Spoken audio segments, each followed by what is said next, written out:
आदाब नाजरीन, 9:30 बज चुके हैं। प्रोग्राम अब तक के साथ मैं हूं आसिफ रशीद, जम्मू के स्टूडियो से बराह रास्त। प्रोग्राम अब तक में आज जम्मू कश्मीर में मौजूदा सूरत हाल के हवाले से बात करेंगे। दारुल हुकूमत दिल्ली में ताज़ा तरीन सूरत हाल पर गुफ्तो शनीद हुई है। अहम तरीन इजलास बैक टू बैक हुए हैं और भारत और पाकिस्तान के दरमियान ताल्लुकात मुसलसल हर गुजरते लम्हे के साथ मजीद ख़राब और अबतर होते चले जा रहे हैं। लेकिन इजलास दारुल हुकूमत दिल्ली के अंदर अब से कुछ देर पहले ख़त्म हुआ। सबसे पहले बात इसी इजलास के हवाले से, पहलगाम हमले ने भारत और पाकिस्तान के दरमियान जो कशीदगी पैदा कर दी है वो मुस्तकबिल करीब ख़त्म होने का नाम नहीं ले सकती, ऐसी सूरत हाल नज़र आ रही है। और फ़िलहाल बिल्कुल भी ऐसा कोई मौका नज़र नहीं आ रहा है जहां भारत और पाकिस्तान दोबारा शायद एक टेबल पर या एक साथ मुज़ाकराती अमल में मसरूफ़ नज़र आए। भारत ने पाकिस्तान के खिलाफ कई सख्त इकदाम उठाए हैं, जिनमें एक सिंध तासाबी मुआहिदा है, इसकी मुअत्तली का फैसला गुज़श्ता रोज़ ऑफिशियली हुआ। आज इस सिलसिले में मरकज़ी वज़ीर दाखिला अमित शाह की रिहाइशगाह पर एक अहम इजलास हुआ, जिसमें सिंध तासाबी मुआहिदे को मुलतवी करने के फैसले पर मोहर लगा दी गई है। यानी ऑफिशियली भारत सरकार की तरफ से जो 3 रोज़ कबल CCS की मीटिंग में इजलास जो फैसला हुआ था, उस इजलास के फैसले पर आज मोहर लगा दी गई है। मरकजी वजीर बराए आबी वसाइल CR पाटिल ने भी इस फैसले के बारे में जानकारी देते हुए कहा कि सिंधु आबी मुआहिदे से मुतल्लिक जो फैसला हुआ इस पर अमल किया जाएगा और यह फैसला 3 मराहिल में नाफिज होगा, फौरी तौर पर, दरमियानी मुद्दती और तवील मुद्दती। वाज़ेह लफ्ज़ों में कहा कि पाकिस्तान में एक बूंद भी पानी ना जाए, ये इंतज़ाम किया जाएगा। सिंधु आबी मुआहिदा मुलतवी किए जाने के बाद पानी के मैनेजमेंट और इस्तेमाल से मुतल्लिक अमित शाह की रिहाइशगाह पर आज होने वाली मीटिंग में मरकजी वज़ीर ख़ारजा, मरकजी वज़ीर बराए आब और तीनों वजारतों के सेक्रेटरी सतह के अफसरान भी मौजूद थे। साथ साथ खबरें ये भी सामने आई हैं कि पाकिस्तान जाने वाला पानी मुकम्मल तौर पर रोकने के हवाले से आज ही से इकदाम हुए हैं और जल्द ही इसका असर दिखाई देगा। पानी रोकने के बाद मुख्तलिफ हिस्सों में पश्तों की सलाहियत बढ़ाई जाएगी और पुश्तों की सलाहियत बढ़ाने के लिए जदीद तकनीक का इस्तेमाल किया जाएगा ताकि ज़्यादा पानी जमा हो सके। इसके लिए अलग अलग मकामात पर काम शुरू कर दिया गया है। साथ साथ फ्लैशिंग भी करने के लिए तैयारी की गई है। ज़राए के मुताबिक वर्ल्ड बैंक ने जो मुआहिदा कराया था, लेकिन भारत सरकार के फैसले की जानकारी इसे भी दे दी गई है और फौरी अमल इस पर शुरू कर दिया जाएगा। भारत ने सिंधु आबी मुआहिदे को फौरी असर से मुलतवी रखने के अपने फैसले के बारे में पाकिस्तान को पहले ही मुतल्ला कर दिया था और पाकिस्तान ने इन शर्तों की खिलाफ वर्जी बाद में करार दिया। उसने अपना रद्द-ए-अमल ज़रूर इस पर जाहिर किया, लेकिन ताज़ा तरीन सूरत हाल ये है कि भारत और पाकिस्तान के दरमियान जो कुछ हुआ उस पर आज दारुल हुकूमत दिल्ली में मोहर लगने के बाद मौजूदा वक्त में सूरत हाल मज़ीद ख़राब होगी, ऐसी सूरत हाल साफ दिखाई दे रही है।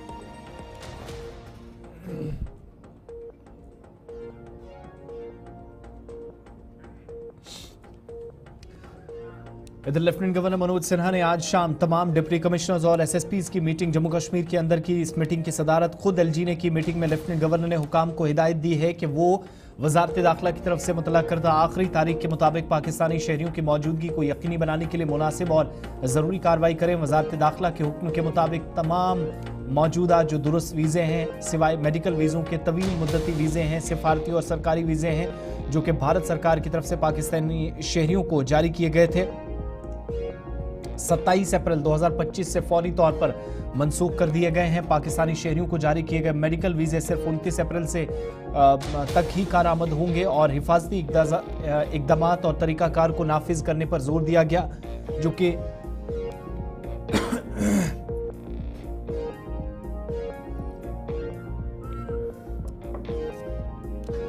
तमाम वज़रा आला के साथ इस सिलसिले में आज भी उनको भी आगाह कर दिया गया है। वजारत दाखिला की जानिब से मरकजी हुकूमत जो पहलगाम हमले के बाद पाकिस्तान के खिलाफ हमजहद कार्रवाई कर रही है, तमाम रियासतों से भी कहा है कि वो जल्द अज जल्द अपनी अपनी रियासतों में मौजूद पाकिस्तानी शहरियों की शनाख्त करें ताकि उन्हें वापस पाकिस्तान भेजा जा सके। मरकजी वज़ीर दाखिला अमित शाह ने तमाम रियासतों के वज़रा आला से बात भी की है और कहा है कि वो अपनी रियासतों में पाकिस्तानी शहरियों की शनाख्त फौरी तौर पर करेंगे, उन लोगों की शनाख्त करें और उन्हें वापस भेजने के लिए कार्रवाई शुरू करने के लिए कहा गया है। रियासतों से कहा गया है कि वो मरकजी हुकूमत को इस बारे में साथ साथ इतला भी फराहम करते रहे ताकि पाकिस्तानी शहरियों के वीज़े मनसूख करके उन्हें जल्द वापस भेजा जा सके। अमित शाह ने पहलगाम हमले के दिन श्रीनगर का भी दौरा किया था, सूरत हाल का जायजा लिया था, जहां वज़ीर दाखिला ने आज तमाम वज़रा आला से मुलाकात की है, फ़ोन पर बातचीत हुई है। दूसरी जानिब जम्मू कश्मीर में SSPs और डिप्टी कमिश्नर्स की मीटिंग भी हुई है, जिस ताल्लुक से तफसीली गुफ्तो शनीद हुई है और पहलगाम हमले के बाद ताज़ा तरीन सूरत हाल पर आज डिप्टी कमिश्नर्स और एसएसपी से कहा गया है कि अगर किसी ज़िले के अंदर कोई पाकिस्तानी शहरी मौजूद है तो फौरी असर से उसको वापस भेजने के लिए इकदाम कर दिए जाएं ताकि 27 तारीख के बाद वो भारत के अंदर ना रह सके। इधर पहलगाम हमले के हवाले से मुख्तलिफ किस्म के बयानात आ रहे हैं, जहां पर मुल्क के अंदर एक बड़ा तबका जो कि माइनॉरिटीज़ को या अक़लियतों को निशाना बनाने में मुसलसल लगा है या समाजी राब्ता साइटों पर मुख्तलिफ किस्म के बयानात के ज़रिए अलग बयानियाँ बनाने के साथ साथ नफ़रत फैलाने या फिर माहौल को बिगाड़ने की भी कोशिश कर रहा है। लेकिन दूसरी तरफ कई लोग मस्बत सोच भी रखते हैं। प्रयागराज उत्तर प्रदेश से भारतीय जनता पार्टी के रुकन असेंबली हर्षवर्धन वाजपेयी ने भी तवक्को जिस हिसाब से बयानात की जाती है उससे कहीं ज़्यादा बेहतर बयान दिया। कहते हैं कि जम्मू कश्मीर के मुसलमान हो, कश्मीरी आबादी हो या मुल्क के मुसलमान, उन्हें पाकिस्तान के मुसलमानों के साथ जोड़कर उनका मुवाजना करना दुरुस्त नहीं है और जब यह हमला हुआ तब उन लोगों के बारे में भी ख्याल रखा जाए जिन्होंने मेहमानों को बचाने के लिए अपनी जान तक कुर्बान कर दी।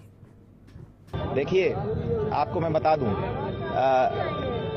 इस घटना से आईएसआई ने इस गंदी घटना करके कश्मीर में अगर कोई 2%, बाकी तो जब अब की बार विधानसभा चुनाव में कश्मीर के जिस तरीके से हाई वोटिंग करी थी, कश्मीरियों ने दिखा दिया था कि वह भारत का हिस्सा होना चाहते हैं। लेकिन अगर 5-10% उनके फेवर में कुछ स्लीपर सेल्स बची भी थी तो आज उन्होंने कॉन्फिडेंस खो दिया एसआई वालों ने। क्योंकि याद रखिए कि किसी के पेट पे लात मारेंगे, किसी के बच्चों के रोटी पे आप लात मारेंगे तो वो बाप वो माँ कभी माफ नहीं करेगी। और टूरिज्म पे कश्मीर के हमला करके आज कश्मीर के हर चूल्हे पे खतरा आ गया है। ये कश्मीरी कभी माफ नहीं करेंगे और आज कश्मीर पूरी तरीके से पाकिस्तान से अलग हो चुका है। भारत के देश में रहने वाले सभी धर्मों को क्या संदेश देना चाहिए? मैं यही कहूंगा कि जो नाम पूछ के लिंक चेक करके जिस तरह हिंदुओं पे मारा गया है, इससे जरूरी जाहिर सी बात है कि हिंदुओं के दिल में बहुत पीड़ा है।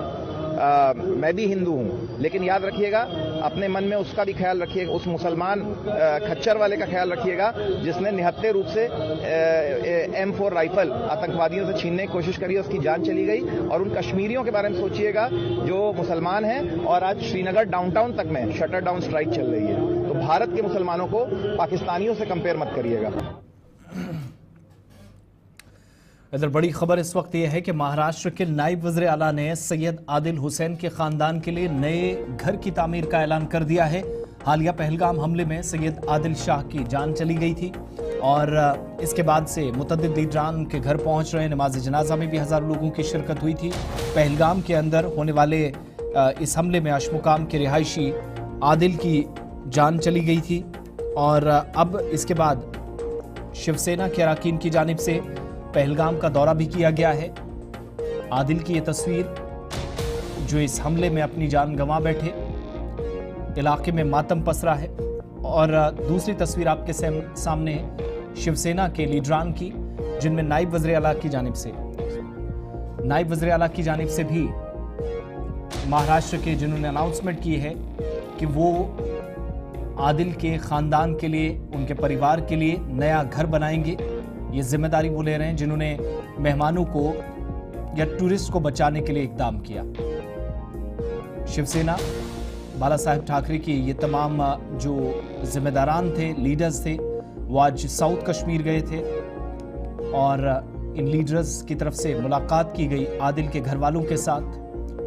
उन्हें यकीन दिलाया गया कि उनकी तरफ से हर मदद दी जाएगी। खासतौर से नायब वज़ीर आला एकनाथ शिंदे की तरफ से जो पैगाम था वो घर वालों के साथ शेयर किया गया, जिसके बाद गुलिस्तान न्यूज़ से भी इन लीडरान ने बात की।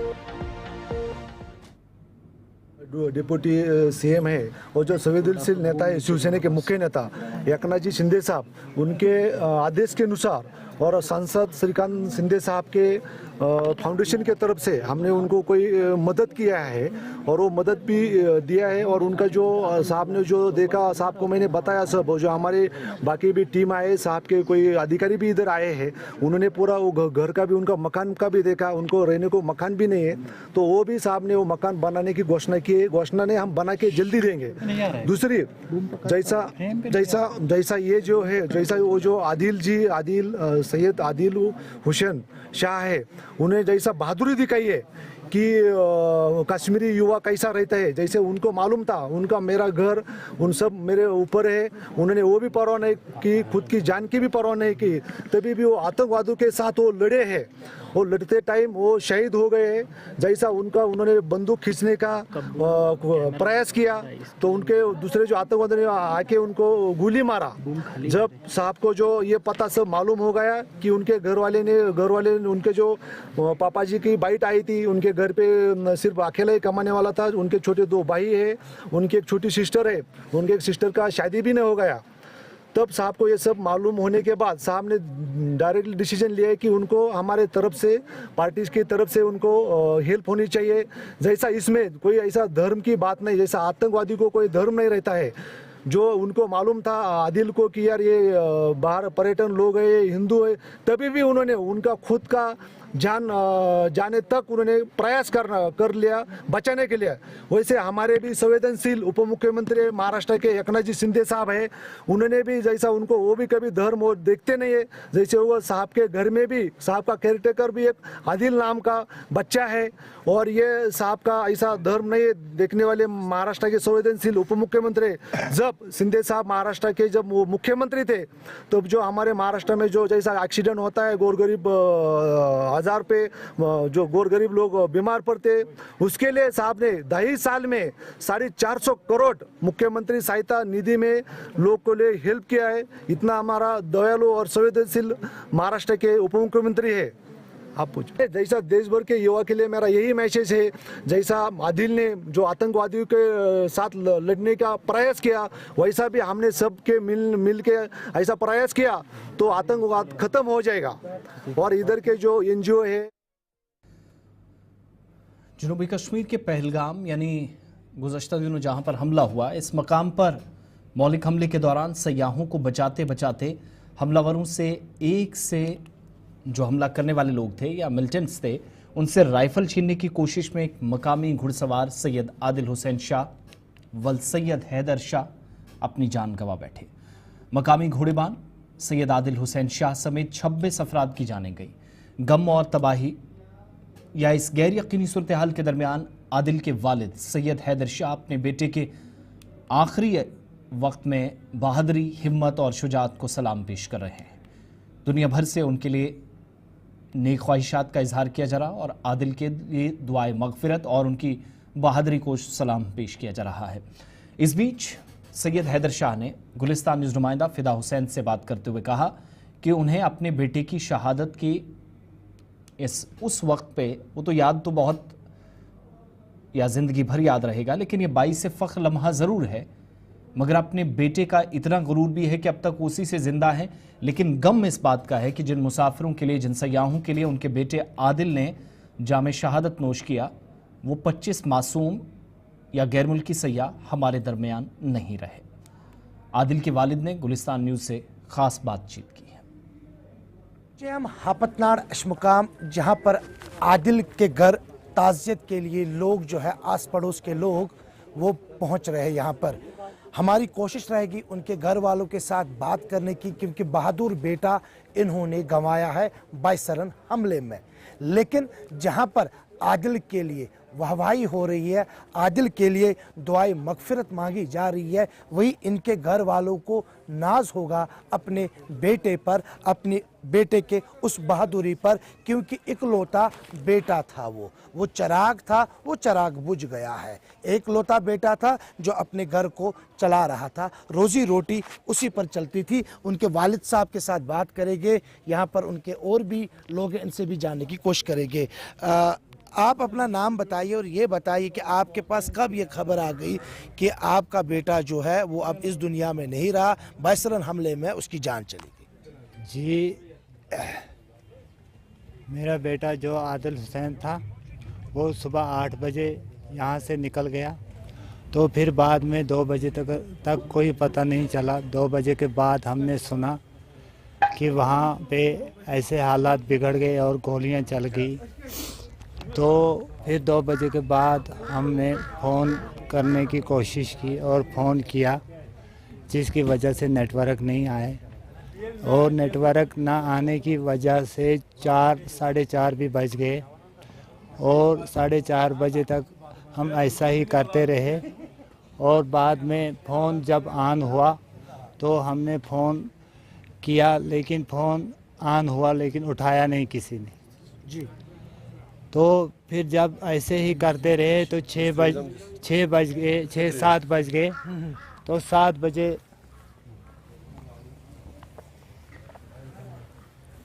7 बजे फिर हमने ढूंढने की कोशिश की। हम यहाँ से अशमुकाम थाने पे गए और वहाँ रिपोर्ट रखी। रिपोर्ट रख के हमने उनसे परमिशन मांगी कि हम पहलगाम जाएंगे, लेकिन उन्होंने परमिशन नहीं दी। तो उन्होंने हमको वापस भेज दिया कि आप घर जाओ, सुबह देखेंगे। तो फिर जब हम घर आ गए तो फिर हमने यहाँ पे फ़ोन पे कोशिश की फ़ोन करने की।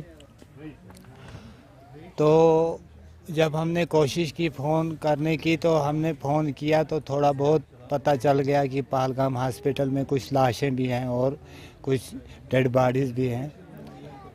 फिर हम जाना चाहते थे लेकिन वहाँ बंद था।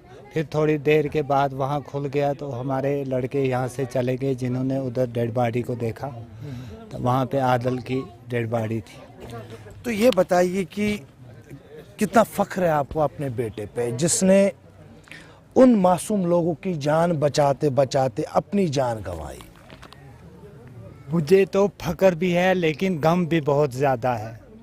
गम उन लोगों का है जो 25 लोग वहाँ पे मारे गए हैं, जो लोग जिनके बच्चे हैं, जिनके माँ बाप हैं, जिनके बहन भाई हैं, जिनके बहनें अभी शादी के बगैर है।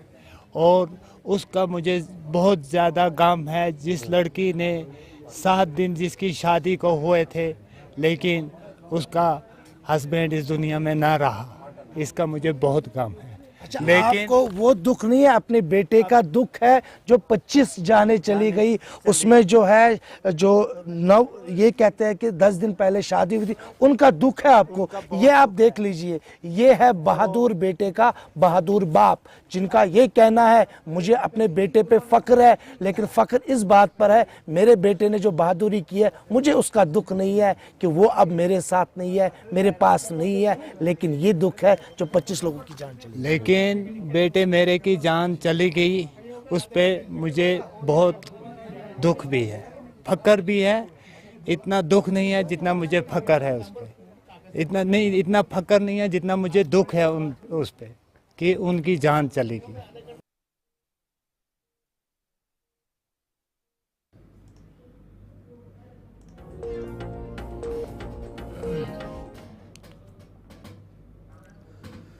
जब 22 अप्रैल को गोलियों की गनगरज ने पहलगाम की खामोश और पुरसकून 22 रन चरागाह या इस वादी को कत्लगाह बना दिया, तो 32 साला कश्मीरी नौजवान और शाल फरोश सजाद अहमद भट्ट ने भागने के बजाय मैदान कारज़ार के जानिब दौड़ लगाई। अकेला था, जब तक बाकी साथी आते तब तक अपने दम पर काम किया। एक वीडियो जो अब सोशल मीडिया पर काफ़ी ज़्यादा गश्त भी कर रही है, सजाद को एक ज़ख्मी सयाह को कंधे पर उठाकर नाहवार और मुश्किल तरीन इस पहाड़ी सिलसिले में, जहां रास्ते मुश्किल हैं, ये इलाका जहां पर गोलियों की गनगरज से मिनी स्विट्ज़रलैंड को दहलाया गया। अगरचे पुरसुकून और बड़ा अच्छा रास्ता या इलाका है, लेकिन ये मंजर लोगों के दिलों को छू गया जब वो सयाहों की मदद कर रहे थे। ये हमारे मेहमान हैं, उनकी हिफाजत हमारी जिम्मेदारी है। ये मेरी नहीं, सज्जाद की कही अपनी बात है। सिर्फ सज्जाद नहीं बल्कि उनके कई पोने वाले दोस्त भी, जो खून की होली खेले जाने वाले मैदान में गैर मकामी सयाहों की जान बचाने के लिए भाग रहे थे। फिल्मों की नहीं, असली हीरोज़ की कहानी फ़िदा हुसैन की ज़बान। कोशिश हम आज ये करेंगे उन हीरोज़ से मिलाने की जिन्होंने हाल ही में जो बैसरन में गोलियां चली जिसमें काफ़ी ज़्यादा लोग ज़ख्मी हुए थे, उन ज़ख्मियों को अपने कंधे पर बिठाकर अस्पताल पहुंचाया। रास्ते में ज़ख्मियों को बस यही कहते आ रहे थे कि आप ठीक है, आपको कुछ नहीं होगा। ये वो लोग हैं, ये वो शख्स है जिनसे हम बात करेंगे। सबसे पहले इस हीरो से जिनके वीडियोज़ काफ़ी ज़्यादा इस वक्त सोशल मीडिया पर वायरल है। भाई साहब ये बताइए, जब आपने सुना तो कितना वक्त लगा आपको वहां तक और बाद में कितने लोगों को आपने बचाने की कोशिश की? जी, हम तो हमारे भी घर पे मौसी का डेथ हुआ तो हम उसी के तहत पे थे। तो जो ही ये खबर फैला कि बैसरन में ऐसे इंसिडेंट हुआ है तो ये वहीद साहब जो है एसोसिएशन पोनी का, तो इनको फ़ोन आया है कि आप वहाँ पे जाए, आप लोगों को लेके जाए वहाँ पे, तो वहाँ पे हेल्प की ज़रूरत है। तो हम इन्हीं के साथ गए। इन्होंने बोला आप मेरे साथ चलो, ये मुझे अपने साथ लेके गया है। हम गणेश बल विलेज से गए बैसरन। यूँ ही हम पहुंचा है तो हम 5-10 मिनट मतलब पहुंचे वहाँ पे। तो हमारे बाद में बाकी जो रास्ते में लोग पड़े हैं वो बोल रहे हैं कि हमको पानी पिलाओ, हमको हेल्प की ज़रूरत है। हमने उनको पानी वानी पिलाया। और जो ज़ख्मी हुए हमको भी समझ नहीं आ रहा हम अभी क्या करें। जो वहाँ डेड बॉडी पड़े उनको उठाए, जो वहाँ इंजर्ड है उनको उठाए, तो हमको भी समझ नहीं आ रहा। हमने पहले यही कोशिश की जो ज़ख्मी उनको पानी पिलाए और उनको हॉस्पिटल की तरफ रवाना करें। क्या तब कोई घबराहट तो नहीं हुई आपको खुद, क्योंकि गोलियां चल रही थी, फिर आप वहां पहुंच? नहीं, मतलब घबराहट तो हुए थे। तो बाद में जब हम वो इंजर्ड को देखा था उन्हीं को मतलब उठा के हम पहले घोड़े पे भी बिठाया, बाकी को कंधे पे लिखाया। तो बाकी मतलब ये जो थे इन्होंने मतलब हमको बोला कि आप इनको कंधे पे लिखे आया। तो क्या आप अपने आप को खुशकिस्मत समझते हो जिन्होंने इतने सारे लोगों की जान बचाई? नहीं, खुशकिस्मत तो मैं समझता हूँ। ये हमारा हक बनता था। ये इंसानियत का वहाँ पे एक मतलब ये इंसानियत का काम करना चाहिए था वहाँ पे। ये मतलब कोई भी हमारी जगह और भी होगा तो वही पहले यही करते थे। इसमें आपने एक दोस्त को गंवाया है, क्या उसकी याद अभी भी आ रही है? याद तो आ रहे हैं। वो भी मतलब हमारे भाई है, वो भी शहीद हो गया है इसमें मतलब। तो ये एसोसिएशन के प्रेसिडेंट है जिनके पास पहली कॉल आती है, उसके बाद इन्होंने अपनी टीम को जो है वो मुतहरिक किया, अपनी टीम को कहा कि तैयार रहे, हमें रेस्क्यू करना है। आप बताइए, जब आपके पास कॉल आई कितने लोगों को आपने इकट्ठा किया और कैसे फिर ये सारा कुछ मैनेज हुआ? बेसिकली हम एक साथ ताजी पे था। तो जो ही मुझे एडमिनिस्ट्रेशन की तरफ से कॉल आई, बैसरन में क्या हुआ, 2:35 पर मुझे कॉल आई। तो मैंने जो ही कांटेक्ट करने की कोशिश की बैसरन वैली में, तो वहाँ से मुझे रिस्पॉन्ड नहीं आया है। कांटेक्ट जिससे किया है किसी ने मेरी कॉल नहीं उठाई है। मैंने खुद समझा कि मैं निकलूँ। जो ही मैं निकला तो मेरे पीछे निकला सजाद साहब। चलते चलते हमको 25 मिनट वहाँ तक लगे। 3:10 हम वहाँ पहुँचे। जो ही हम वहाँ पहुँचे तो जब हमने वहाँ का वो मातम सा नज़ारा देखा है तो हमें पहले ये घबराहट हुई कि अब हम यहाँ से वापस जाने वाला नहीं है, क्योंकि मैं SHO पहलगाम के साथ कांटेक्ट ही था। वो लॉन्ग ट्रैक से आया, हम शॉर्ट ट्रैक से गया। तो मैं उनको भी फ़ोन करता था आप भी आ जाए। जब हम वहाँ पे पहुँचा, वहाँ पे वो औरत लोग चिल्ला रही थी, वो लाशें पड़ी थी।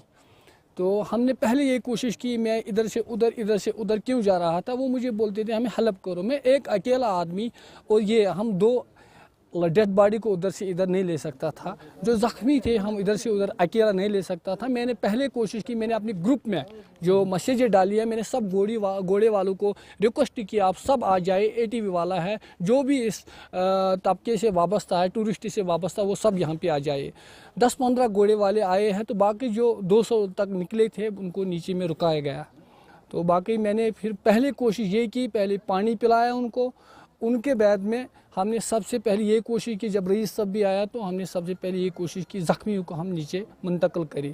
कहीं घोड़े पे, कोई ATV पे, कोई चारपाई पे। तो हमने ज़ख्मियों को, क्योंकि हमने बोला जिसकी डेथ हुई है उसकी हुई है, अब हम ज़ख्मियों को बचाएंगे। अब जो ज़ख्मी है उनकी जान बचानी है। हमने वही कोशिश की, पहले वही मैंने। तो एक और हमारे साथ है, इनसे भी हम बात करने की कोशिश करेंगे। देखिए, जैसे हमने आगाज़ में ही कहा कि ये हीरो है, हीरो से कम नहीं है। फिल्मों में आप अक्सर देखते होंगे, लेकिन हकीकत में इन्होंने हमारे मेहमानों की जान बचाई है। इनसे भी जानने की कोशिश करेंगे इनके पास कैसे कॉल आई, कितने लोगों को बचाने की कोशिश की और उस वक्त सीन क्या था। देखिए, मैं पोनी स्टैंड नंबर 2 का प्रेसिडेंट हूँ। मैं बैठा था ऑफिस में, अचानक मैंने अपना जो ग्रुप होता है एसोसिएशन का, उसमें एक मैसेज आई वहीद साहब की। ये 2:35 2:30 पे ये मैसेज आई है। उसके बाद जिस मतलब मैंने कांटेक्ट किया और अपने बंदों से, उन्होंने फ़ोन पे बताया बैसरन में फायरिंग हुई है। तो जो ही मैंने ये सुना है तो मैं अपने ऑफिस से होटल फॉर्चून की तरफ से जो रास्ता है बैसरन, जहाँ जो बैसरन की तरफ से रास्ता जाता है, जी हाँ, तो वहाँ पे मैंने SHO साहब को कॉल की। मैंने उनको बोला एसओ सर वहाँ पे कुछ हुआ है, कुछ इंसिडेंट हुआ है, आप कहाँ पे हो? उन्होंने बोला मैं जा रहा हूँ उधर से लॉन्ग रूट से, तो आप लोग जल्दी करो। तो मैं जो ही 1 से 1.5 किलोमीटर चला तो वहाँ से टूरिस्ट भाग भाग के आ रहे थे, डरे हुए थे। और घोड़े वाले भी, उनको मैं पूछ रहा था कश्मीरी में, वो गो क्या तो क्या चला, उन्होंने खाली इतना, उनका सांस भी नहीं मतलब रुक रहा था। हम मर गए।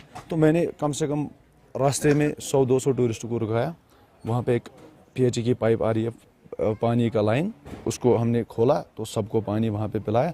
उसके साथ साथ मेरे पीछे जितने भी घोड़े वाले आ रहे थे तो उनको मैंने बोला आप इनको फिलहाल ले जाओ, ये डरे हुए हैं।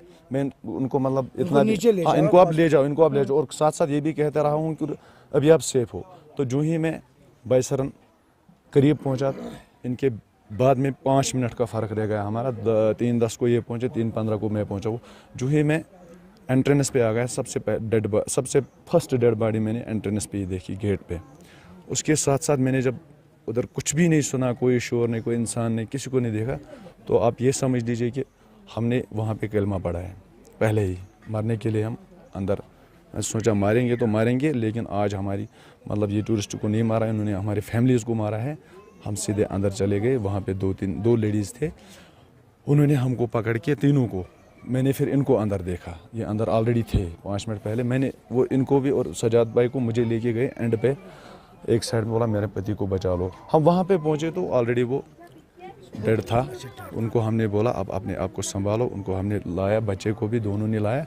वही सब तब तक फ़ोन पे भी मतलब नीचे फ़ोन कर रहा था, लोगों को बुला रहा था। ये गेट पे ऑलरेडी उधर उधर घूम रहा था, आपने वीडियो क्लिप देखी भी होगी, ये फ़ोन पे ही था, वो पूरी वायरल है। तो ये खाली लोगों को बुलाने में था, एडमिनिस्ट्रेशन को फ़ोन करने में, घोड़े वालों को। हम 2 लोग अंदर थे। तो उसके साथ साथ वहाँ से हमने किसी भी तरह, वो मान नहीं रही थे, पहले इनको उठा फिर मुझे ले जाओ, उनको पहले लेके आया हम। फिर हमारी नज़र पड़ी जहाँ पे वहाँ पे वो दुकानें बनी हैं, स्टॉल्स, तो वहाँ पे हमने 2-3 ज़ख्मी देखे।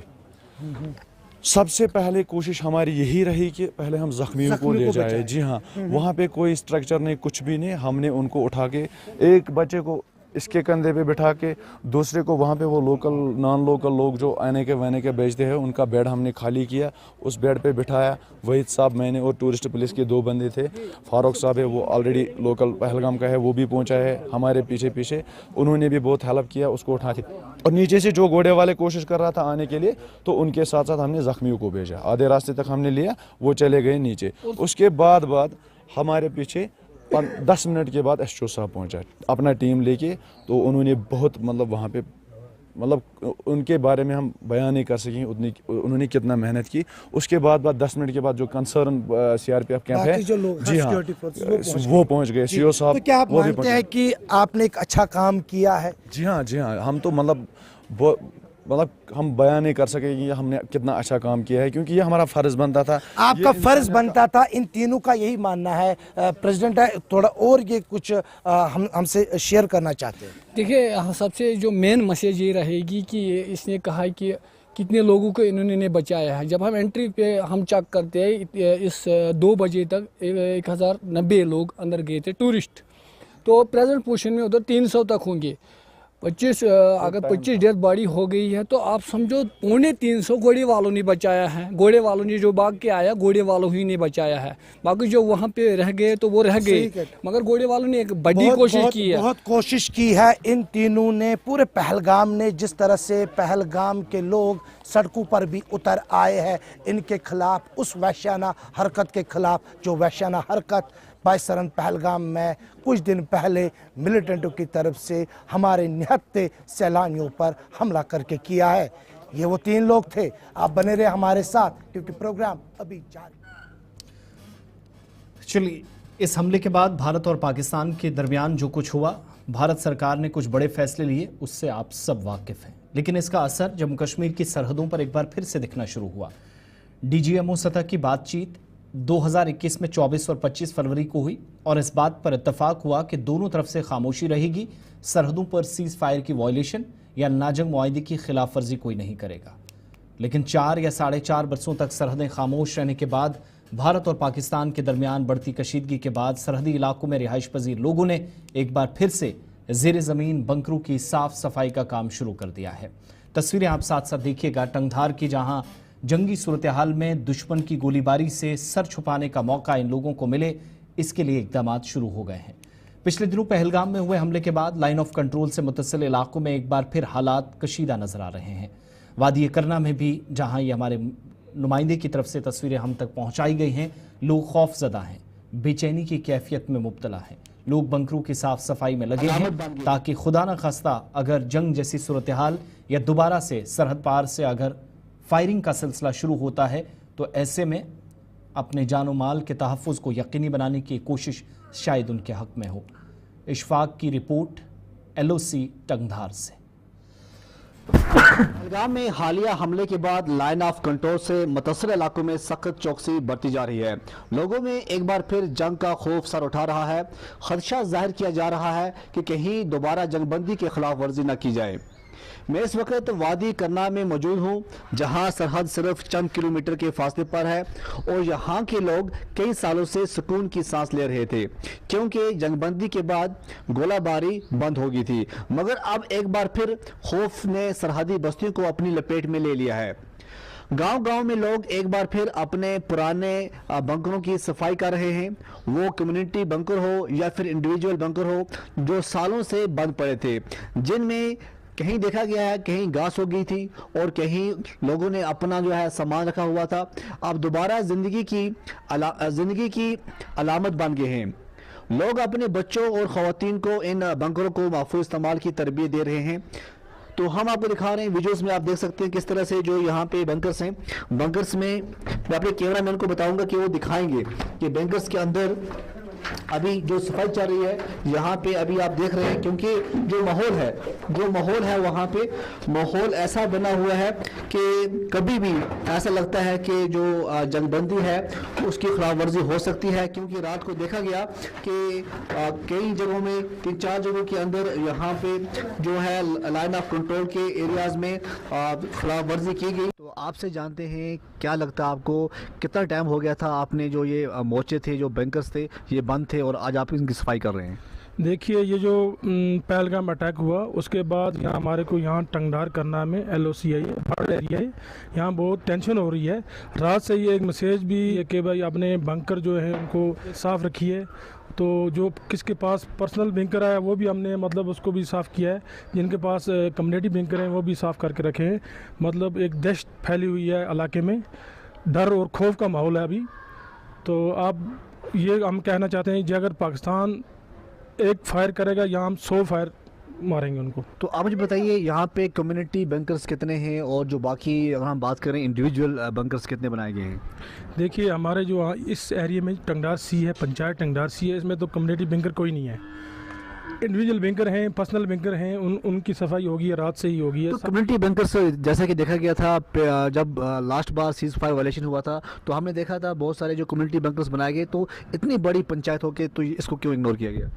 यहाँ असल में यहाँ बैंकर हमारे को आया था, कम्युनिटी बैंकर तो सैंक्शन हुआ था, लेकिन लोकेशन नहीं मिली, अच्छी लोकेशन नहीं मिली, ज़मीन कम है यहाँ, उसकी वजह से ये मतलब स्किप हो गया। सुकून की सांस ले रहे थे क्योंकि चलिए, एक रिपोर्ट आपके सामने, और ये उस इलाके की थी या सूरत हाल मौजूदा वक्त में क्या है वो आपको दिखाने की कोशिश। लेकिन अब एक और ख़बर आपके सामने रखते हैं। भारत और पाकिस्तान के दरमियान जहां पुरतनाव सूरत हाल है, कशीदगी है, वहीं इंडियन नेवी ने या भारतीय बहरिया की जानिब से भी सूरत में के अंदर आज मिज़ाइल तजर्बा किया गया और बहरे अरब में मिज़ाइल डिफेंस का ये कामयाब तजर्बा हुआ। आत्मनिर्भर भारत या खुद कफील भारत के अज़्म के तहत नेवी की एक नई कामयाबी देखने को मिली। मिसाइल के जरिए दुश्मन को आज सख्त पैगाम दिया गया। बहरे अरब में एक कामयाब मिसाइल तजुर्बा हुआ जो पहलगाम या जम्मू कश्मीर के जनूबी हिस्से में दहशतगर्दाना हमले के सिर्फ 2 दिन बाद हुआ, जिसमें 26 अफराद की जाने गई। नेवी के एक बयान के मुताबिक ये तजुर्बा इंडियन नेवी के नए खुद साख्ता गाइडेड मिसाइल डिस्ट्रॉय और INS सूरत की जानिब से किया गया। इसके अलावा MRSAM को लॉन्च किया गया, जिसने समुद्र में एक हदफ को दुरुस्त तरीके से निशाना बनाया। इस तजर्बे ने जहाज़ की जदीद टारगेटिंग सलाहियतों और ऑपरेशनल तैयारियों को भी जाहिर किया। इंडियन नेवी के तर्जुमान ने एक वीडियो शेयर करते हुए एक्स पर लिखा कि इंडियन नेवी के नए खुद साख्ता गाइडेड मिसाइल डिस्ट्रॉयर NIS सूरत ने कामयाबी के साथ समुद्र में स्कीमिंग टारगेट को सही तरीके से निशाना बनाया, जो दिफाई सलाहियतों को मजबूत करने में एक अहम संग मील है। उनने आत्मनिर्भर भारत के लिए भी इसे बाइस फ़ख्र लम्हा करार दिया। उन्होंने ये भी कहा कि ये तजर्बे का वक्त है। पहलगाम हमले के फ़ौरन बाद ऐसी सूरत हाल बनी। हुकाम ने इस मिसाइल तजर्बे को दहशतगर्दाना हमले से बराह रास्त जोड़ा तो नहीं है, मगर अंदाज़ा इसी तरीके से लगाया जा रहा है।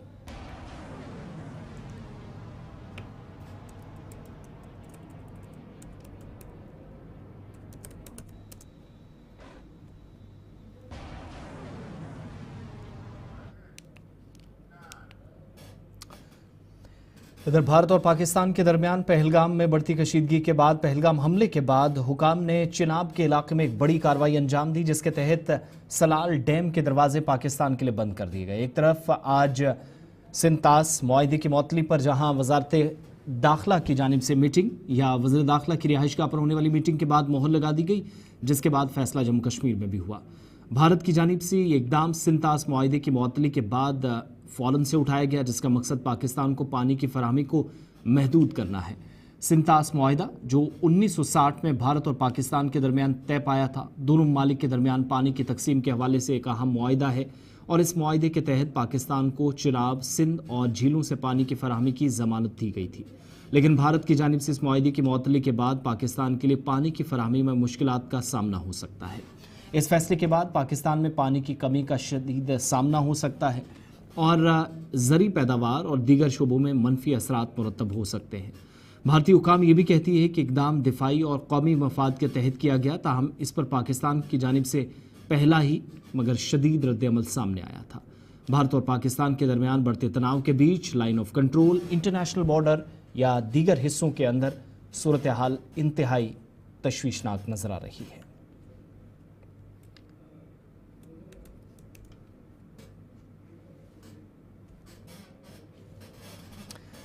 इधर सूबा जम्मू में भी सिक्योरिटी अलर्ट है। लाइन ऑफ कंट्रोल व बैनुल-अक़वामी सरहद और अफवाज की नक़्ल हमल से खित्ते में गैर यकीनी सूरत हाल पैदा हो गई है।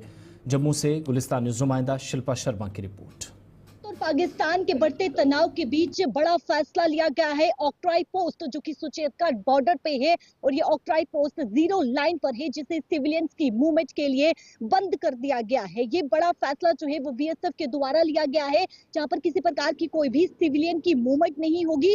सुचेतगढ़ बॉर्डर एक ऐसा बॉर्डर जहां पर लोग पहुंचते हैं, टूरिस्ट, वहां के जो टूरिस्ट है वो वहां पर पहुंचते हैं, लोकल्स है वो वहां पर पहुंचते हैं, फोटोशूट करते हैं, वीडियो बनाते हैं और साथ ही साथ वहां पे रिट्रीट सेरेमनी भी जो है वो देखने को मिलती है, जहां पर करीबन कई लोग वहां पर पहुंचते हैं और फोटोशूट जो है वो करते हुए नजर आते हैं। लेकिन जो बड़ा फैसला इस समय लिया गया है कि जो भी सिविलियंस की मूवमेंट है उसे बंद कर दिया गया है, यानी कि ऑक्ट्राई पोस्ट पर जो है वो सिविलियन की मूवमेंट को बंद कर दिया गया है। किसी प्रकार की कोई भी मूवमेंट नहीं होगी। अगर पाकिस्तान के द्वारा जो है वो फायरिंग की जाती है तो बीएसएफ के जवान पूरी तरीके से तैयार है और सिविलियन को किसी प्रकार का कोई भी नुकसान ना पहुंचे, इसके चलते जो है ये बड़ा फैसला लिया गया है, यानी कि यहाँ पर एहतियात जो है वो बढ़ता गया है। अगर पाकिस्तान फायरिंग करता है तो सिविलियन को कोई नुकसान ना हो, जिसके चलते ये एहतियात यहाँ पर बढ़ता गया है।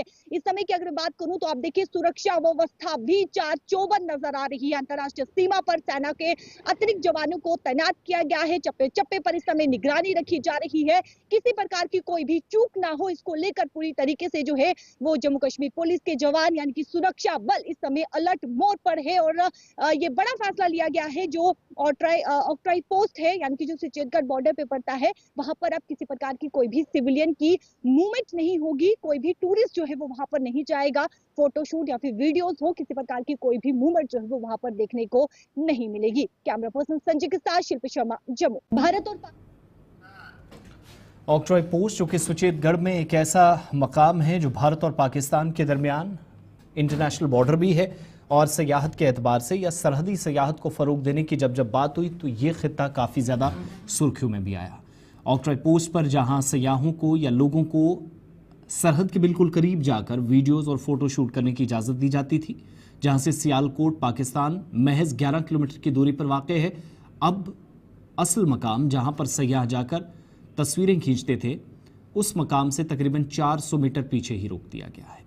इस मकाम से सियालकोट 11 और लाहौर तकरीबन 100 से 115 किलोमीटर के दरमियान के फासले पर वाक़ है और इस मकाम के बंद होने के बाद सयाहों का भी रद्दमल आया। ताहम बेशतर लोगों का ये मानना है कि BSF हुकाम या भारत सरकार की जानिब से ली जाने वाले फैसलों में का वो एहतराम करते हैं, क्योंकि कौमी मफाद या दाखिला सलामती के मामला जब जब आएँ तो भारत सरकार के फैसलों के साथ खड़ा होना चाहिए।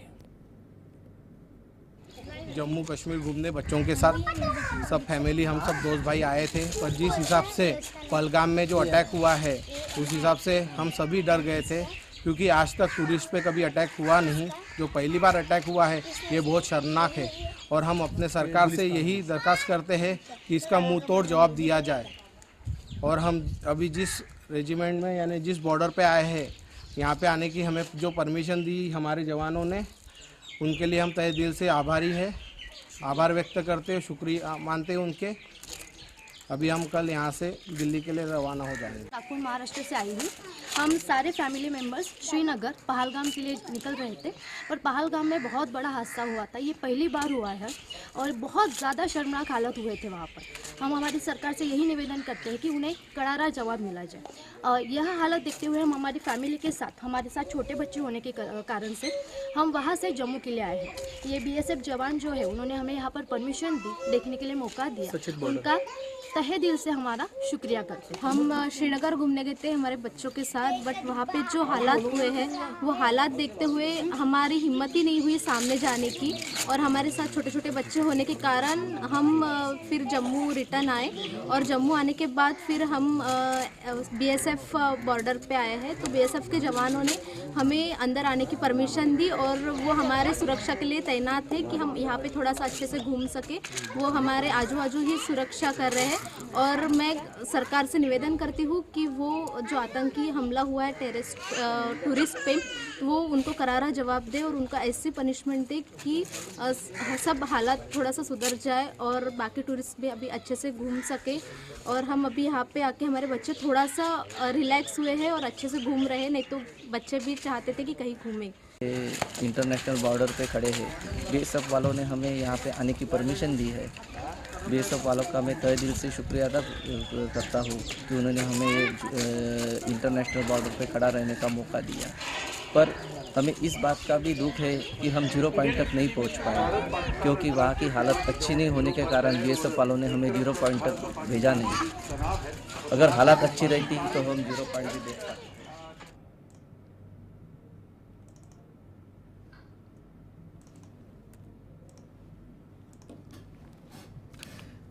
इधर कायद हिज़्ब इख्तिलाफ राहुल गांधी ने आज जम्मू कश्मीर का दौरा किया, जहां उन्होंने कांग्रेस पार्टी के मकामी रहनुमाओं और दीगर वफूद से श्रीनगर में मुलाकात की। इस दौरान राहुल गांधी को पहलगाम हमले के बाद की सूरत हाल पर ब्रीफ भी किया गया।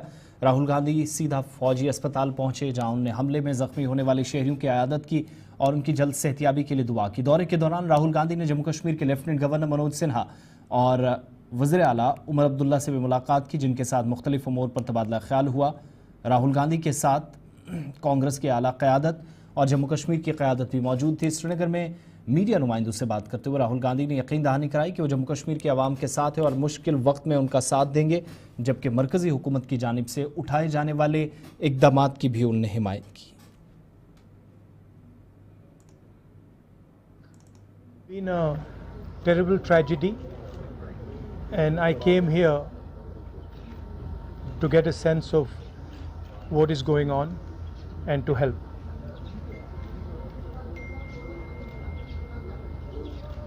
The entire people of Jammu and Kashmir have condemned this terrible action, and they have fully supported the nation at this time. I met one of the people who was injured. I of course couldn't meet other family members and other people because the injured people have gone back. My love and affection to everybody who has lost family members, and I want everybody to know that the whole nation is standing together as one. We had a meeting yesterday with the government, and the united opposition condemned this action and said that we are there to support whatever action the government wants to take. The idea behind what has happened is to divide society, is to make brother fight brother. And it is very important that every single Indian stands united, stands together, so that we can defeat what the terrorists were trying to do. It's sad to see that एक और बड़ी खबर इस वक्त आ रही है जम्मू कश्मीर के अंदर, जहां पर भारत और पाकिस्तान के दरमियान तनाव है, कशीदगी है। इस दरमियान अस्पतालों को या बड़े इदारों को, बड़े इंस्टीट्यूशंस को भी अलर्ट पर रखा जा रहा है। गवर्नमेंट मेडिकल कॉलेज जम्मू में भी पूरे अमले को अलर्ट मोड पर रहने के लिए हिदायत दे दी गई हैं। अफसरान को और जो स्टोर कीपर्स हैं उनको ज़रूरी हिदायत दी गई हैं इस सिलसिले में, और ज़रूरी तिब्बी सामान, मेडिकल इक्विपमेंट या इमरजेंसी सिचुएशन के लिए तैयार रहने के लिए और इकदामात पर भी जोर दिया गया है। शिल्पा शर्मा हमारे साथ इस वक्त फोन लाइन पर हैं। शिल्पा, जो गवर्नमेंट मेडिकल कॉलेज जम्मू, पहले खबर थी कि जीएमसी अनंतनाग से भी इसी तरह का एक सर्कुलर जारी हुआ है, क्या इंपॉर्टेंट पॉइंट्स हैं जो अमले के लिए, जो ऑफिशियल्स के लिए, एम्प्लॉयज़ के लिए या ख़ास तौर से इमरजेंसी सर्विसेज प्रोवाइडर्स के लिए जारी हुई हैं? जी बिल्कुल, देखिए पाकिस्तान के साथ सीमा पर तनाव के मद्देनजर इस समय जम्मू में जो है वो सरकारी मेडिकल कॉलेज जीएमसी अस्पताल को पूरी तरीके से हाई अलर्ट पर जो है वो कर दिया गया है, जहां पे जीएमसी प्रशासन को सभी तरह से तैयार रहने और पूरी तैयारियां करने का जो है वो आदेश दिया गया है। जहां पे जीएमसी में सभी इमरजेंसी सेवाओं के जो है 24/7 कंट्रोल रूम वहां पर जो है वो स्थापित किया गया है। साथ ही साथ जो कर्मचारी, जो स्टाफ है वहां पर काम कर रहा है, उन्हें ये भी कहा गया है कि कोई भी अननेसेसरी छुट्टी जो है वो नहीं लेगा और अपने ड्यूटी जो है वो पूरी ईमानदारी से और यहाँ पर जो है यानी कि कोई भी अननेसेसरी छुट्टी जो है वो नहीं लेगा। इस प्रकार के जो है वो आदेश भी दिए गए हैं, सलाह दी गई है। साथ ही साथ आप देखिए जीएमसी अस्पताल में जो कार्यरत अभी स्टोर ऑफिसर हैं, साथ ही साथ जो स्टोर कीपर है, उन्हें निर्देश जारी किए गए हैं कि जो जरूरी इक्विपमेंट्स है, जिस प्रकार से आपने कहा जो दवाइयां हैं, इमरजेंसी जो दवाइयां हैं और साथ ही साथ जो इक्विपमेंट्स है उन्हें तैयार रखने के लिए यहाँ पर कहा है, ताकि किसी प्रकार की कोई भी जरूरत अगर पड़ती है तो वो पूरी तरीके से जो है वो तैयार रहे। तो इस समय जीएमसी हॉस्पिटल को पूरी तरीके से अलर्ट पर जो है वो कर दिया गया है, जहां पे कंट्रोल रूम को भी स्थापित किया गया है, जो कि 24/7 जो है ये कंट्रोल रूम जो है वो यानी कि ऑन रहेगा, यानी कि 24/7 ये कंट्रोल रूम जो है वो काम करेगा और कोई भी जो कर्मचारी है जो वहां पर काम कर रहे हैं, स्टाफ मेंबर्स हैं, वो किसी प्रकार की कोई भी अननेसेसरी छुट्टी नहीं लेंगे। अगर कोई यानी कि देखिए किसी प्रकार की आपातकालीन जो है वो यानी कि घटना जो है वो पेश आती है तो जीएमसी पूरी तरीके से समय अलर्ट पर है और कोई भी घटना पेश आती है तो इन्हें पूरी तरीके से जो है इनके स्टाफ को पूरी तरीके से अलर्ट पर रहने के लिए कहा है, ताकि किसी प्रकार की कोई भी परेशानी जो है वो। और शिल्पा, क्या ये जीएमसी सिर्फ अकेले इंस्टीट्यूशन के लिए या जो एसोसिएटेड हॉस्पिटल्स हैं उन पर भी लागू होगा ये सर्कुलर? देखिए फिलहाल केवल और केवल जीएमसी के लिए जो है वो बताया गया है, क्योंकि जम्मू में आप देखिए गवर्नमेंट मेडिकल कॉलेज हॉस्पिटल जो कि एक बहुत बड़ा हॉस्पिटल है, जहाँ पे दूर दराज से लोग यहाँ पर इलाज करने के लिए पहुंचते हैं। तो फिलहाल गवर्नमेंट मेडिकल हॉस्पिटल के लिए ये आदेश जो है वो जारी किया गया है, जहाँ पर पूरी तरीके से अलर्ट रहने के लिए स्टाफ और साथ ही साथ जो स्टोर कीपर्स हैं उन्हें कहा गया है। बहुत बहुत शुक्रिया शिल्पा शर्मा डिटेल्स देने के लिए। एक इम्पॉर्टेंट सर्कुलर जिसमें कंट्रोल रूम एक कायम किया गया है, जिसकी तस्दीक की गई है, और कोई भी हंगामी सूरत हाल या इमरजेंसी सिचुएशन में या आपात स्थिति में सरकार पूरी तरीके से अलर्ट मोड पर रहे। गैर ज़रूरी छुट्टियों से बचने के लिए भी कंसर्न लोगों को कहा गया है और ये सर्कुलर जीएमसी जम्मू के लिए सामने आया है। मदरसा क़य्यूमुल उलूम बुदकूट हंदवारा शुमाली कश्मीर में आज इतलात के मुताबिक शॉर्ट सर्किट के सबब आग लगने का एक मामूली वाक़या पेश आया है। इस वाक़े के नतीजे में इब्तदाई मालूमात के मुताबिक नुकसान हुआ है, जिनमें 2 खिड़कियां, कुछ चटाइयां और बिस्तर व दीगर ज़रूरी सामान जिसे नुकसान हुआ है। ताहम किसी तरह की जानी नुकसान की कोई इतला मौसूल नहीं हुई है। इदारे के ज़िम्मेदारान की जानिब से भी कहा गया है कि तलबा और अमला या असातिज़ा मुकम्मल तौर पर बहिफाजत बाहर निकल आएँ। तमाम लोग महफूज हैं। आग पर मकामी लोगों की मदद से और अमले की या अराकीन की मदद से फ़ौरी तौर पर काबू पाया गया और सूरत हाल अब मुकम्मल तौर पर मुस्तहकम है। वालिदैन और सरपरस्तों से अपील की गई कि वो पुरसुकून रहें, घबराने की न ज़रूरत है और ना ही अफवाहों पर कान धरने की। तमाम लोग इस आग के मामूली वाक़े में, जो शुरुआती दौर में मुश्किल सूरत हाल बन सकती है ऐसा नज़र आ रहा था, लेकिन तमाम लोग बाहिफाजत बाहर निकल आए। हम आपके बहुत ही मशकूर हैं, शुक्रगुजार हैं, आप यहाँ तशरीफ़ लाए हैं। बिल्कुल जो आपने बात सुनी है वो बिल्कुल सही बात है, क्योंकि आज जुमअतुल मुबारक था 28 अप्रैल आज जुम्मा की, तो इस बात से मुतमईन रहे कि आपके बच्चे सेफ है इंशाअल्लाह। यहाँ के गयूर आवाम इंशाअल्लाह जब ये चाहेंगे तो इनके घर वालों को कोई दिक्कत नहीं होगी कि इंशाअल्लाह। और हमारी जो कुर्ब जवार में हमारी बस्तियाँ हैं ये इंशाअल्लाह मुझे कभी उम्मीद है कि वो इनकी भरपूर मावनत करेंगे। जो बिस्तर तकरीबन 40 से 50 बिस्तरे मुतासिर है और कपड़े भी, जूते वगैरह और भी कुछ साजो सामान इंशाअल्लाह अवामुन्नास इसमें बढ़ चढ़ कर तावन फरमाएंगे।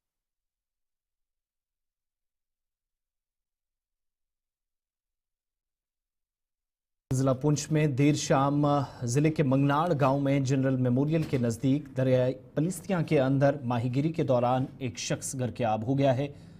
मकामी लोगों की जानिब से तस्दीक करते हुए कहा गया कि माहीगीर की शनाख्त 40 साला मोहम्मद यूनुस के बतौर हुई है, जो तहसील सुरनकोट के इलाका फजलाबाद का रिहायशी है। वाक़े के बाद फ़ौरन से मकामी लोगों की जानिब से पुलिस को इतला दी गई। NDRF की टीम भी या SDRF की टीम फ़िलहाल आखिरी इतलात मिलने तक तलाशी ऑपरेशन में मसरूफ़ थी। ताहम गर्क-ए-आब होने वाले शख्स के मुतल्लिक कोई भी सुराग नहीं मिल सका है, ना पता चला है।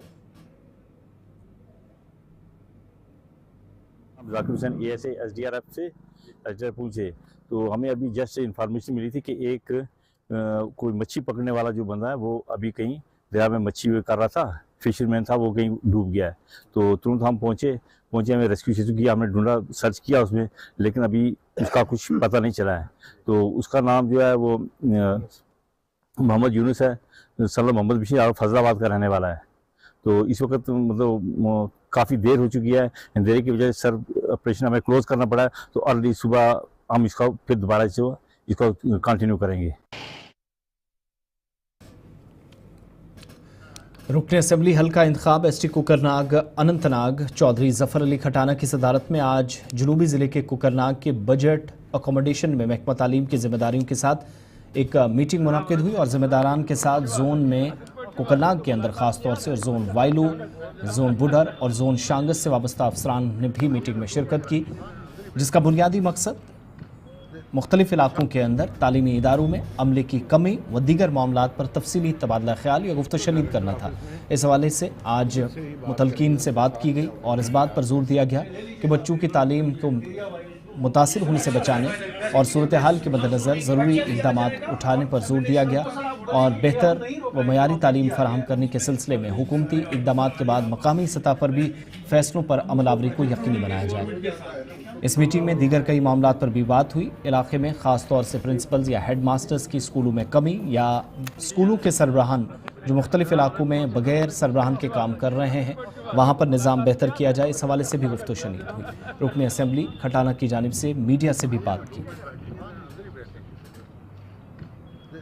जनाब, मुद्दा मकसद जो ये था कि मेरे 2-3 जोन हैं जिनमें टीचरों की बहुत कमी है, बच्चे सफ़र कर रहे हैं। उसी सिलसिले में मैंने इनको बुलाया था, ये हमारे अनंतनाग से भी आए हुए थे। तो CO साहब हमारे नहीं आ सके, वो कुछ अनफॉर्चुनेट हो गया, तो DPO साहब आए थे। उनके साथ हमने बैठ करके थोड़ा सा ये एक हल निकालने की कोशिश की है कि हम इन कमी को, ये डेफिशिएंसी जो है, इसको कैसे पूरा कर सकें। उसी सिलसिले में इनसे आज मेरी मीटिंग थी। तो अब हम आगे की रणनीति बना रहे हैं कि अगले हफ्ते में हम इन कमियों को पूरा करने के लिए कहाँ से टीचर हमें मिल सकते हैं, CRCs के रिगार्डिंग हमने कुछ डिस्कस किया। तो यही था, यही स्कूलों में जो कमी है टीचरों की, उसको पूरा करने के लिए। जनाब, मेरे तासरात तो ये हैं कि जिस दिन ये वाक़या हुआ, मैं यकीन के साथ आपको कहता हूँ कि मैं रात को सो नहीं पाया। इतना बड़ा अनफॉर्चुनेट हमारे लिए ये है कि मैं ये समझता हूँ कि इससे बड़ी बदकिस्मती और कोई हो नहीं सकती है कि जिस किस्म का ये वाक़या हुआ। बहुत ही दुख है। और इसके आने वाले जो असरात हैं, आगे से मैं देख रहा हूँ, जो हमारे लोग बेचारे इस चीज़ के साथ जुड़े हुए थे, कोई अपना रोज़गार कमा रहा था यहाँ से, और साल भर का ख़र्चा यहाँ से निकलता था। मेरा सेंथन टॉप है, कम से कम कुछ नहीं तो एक दीसू गांव में मुझे इस बात का यह है कि कम से कम 4-5 लाख रुपया वो हर रोज़ कमा कर लाते थे। वहाँ से 200-250 लोग जो थे वो उसके साथ जुड़े हुए थे। आज वो सारे बेचारे परेशान रो रहे हैं। तो इसकी कितनी निंदा और कितनी मजम्मत करें कि ये क्यों हुआ, कैसे हुआ। और मैं हैरान हूँ कि ऐसे एरिया में जा कर के, जहाँ जो हम समझते हैं कि सबसे सेफ जो एरिया था उसमें भी अगर इस किस्म के वाक़यात हो रहे हैं, ये बड़ा अनफॉर्चुनेट है और बहुत ही दुखदायक है। चलिए, प्रोग्राम अब तक में मेरे साथ बस इतना ही। वक्त छोटे से ब्रेक का है। ब्रेक के उस पार खबरों, तज्जियों और तबसरों का सिलसिला गुलिस्तान न्यूज़ पर जारी रहेगा और दीगर कुछ खास प्रोग्राम भी। इस प्रोग्राम में बस इतना ही।